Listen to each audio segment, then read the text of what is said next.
Dr. Mark Connolly, the chairman of the board of Gunderson Lutheran Medical Foundation, states this: John is a leader in a quiet way by his example. He built the department here at Gunderson into one of the finest in the country. I can easily say without question that he is one of the finest ear surgeons anywhere to be found. He was always good at what he did. He's been a friend, a colleague, a devoted father and husband, and a natural leader. John, in recognition of your accomplishments, we install your likeness with the other distinguished alumni, soon to be hanging in a different location, but now in Hagstead Hall. And we present you with this plaque, honoring you as our 2007 Distinguished Alumnus. Ladies and gentlemen, please join me in congratulating Dr. John Clemens.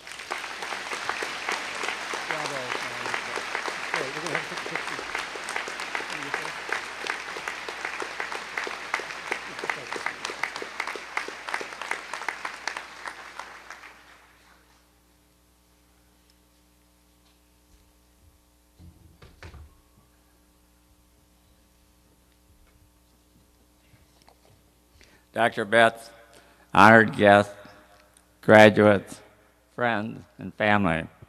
First of all, graduates, I'd like you to listen to what Dr. Betts had to say, because I've had a lot of people step up to help me along the way. So Dr. Betts, I accept this award on behalf of several of my professors that I had here at the university. To mention a few, they were Dr. Thorvald Thorson, who was my advisor, Dr. Melvin Wall, who talked often about building an amphitheater, and it was created, I think, after his demise. Dr. Richard DeLort, who was a very enthusiastic educator whom we all respected, and to Dr. Benny Kettlekamp, who could teach everything from entomology to invertebrate embryology, and lived to be about 100 years old and became a friend of all of the medical students that went through this university. It was 50 years ago, 50 years that I sat at graduation like you are now.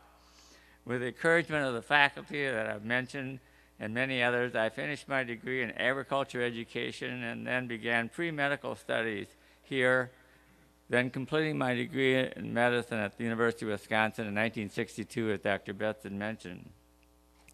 Dr. Bill Boehm, a former distinguished alumnus, spoke here in February, and he mentioned 10 lifelong lessons and is quoted, "My life lesson number 10 is that River Falls was a great foundation for learning." And I would have to agree with that. Because of my excellent undergraduate education at River Falls, I was able to complete all of my other degrees without difficulty.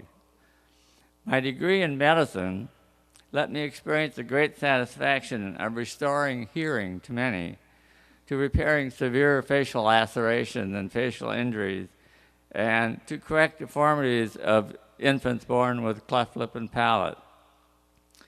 It's very rewarding and difficult to explain to have a patient tell you, "I heard an airplane fly over today that I hadn't heard before," or "I heard my granddaughter say, 'Grandma,' for the first time," or to have an 18-year-old who is about to graduate from high school send you his graduation photo after you have corrected his cleft lip and palate and minor deformities over the years.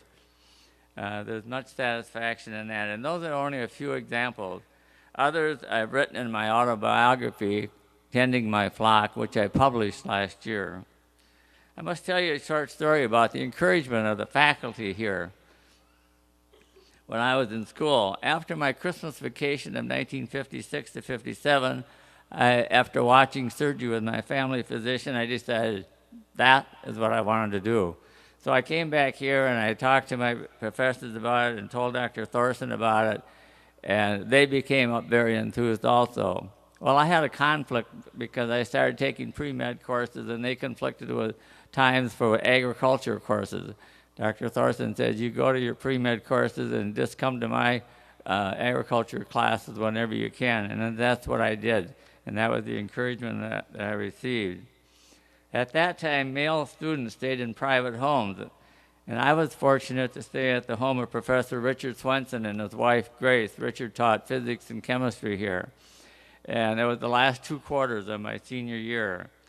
They made me and my roommate, Leroy, feel part of their family, and they often had us eat with them And so we became a real family. Grace's brother, Glenn Hartman, was a first-year medical student at that time, and the Swensons and Glenn continued to encourage me to pursue my goal of medicine, and I didn't think I could do that, but they kept encouraging me to the point that Glenn went to the dean of the medical school in Madison, found out what pre-med courses I would have to take after my agriculture degree, brought home an application and told me to fill it out. And I said, I can't do that, Glenn, I'm broke. Well, I went on and filled it out, and with the encouragement of the Swensons.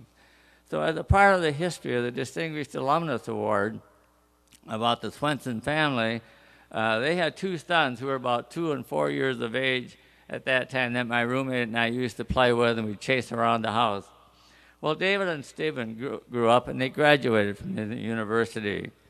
Glenn Hartman, their uncle, who brought me the application, became chief of staff at the Mayo Clinic and received this award in 1983.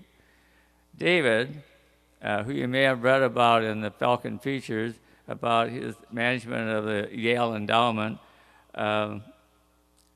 received this award in 1996. And then his brother Stephen, who's chief of radiology at the Mayo Clinic at the present time, received this award in 2005.